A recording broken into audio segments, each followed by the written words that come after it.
or will you join the administrations among the senators, sir? You know, ako po ay tumatakbo sa ilalim ng PDP Laban. And I am a good follower, I am a good soldier.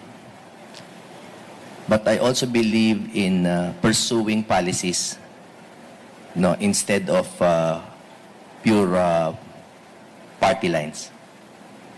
So ako po ay loyal na PDP Laban, and I will also be loyal to the best policies.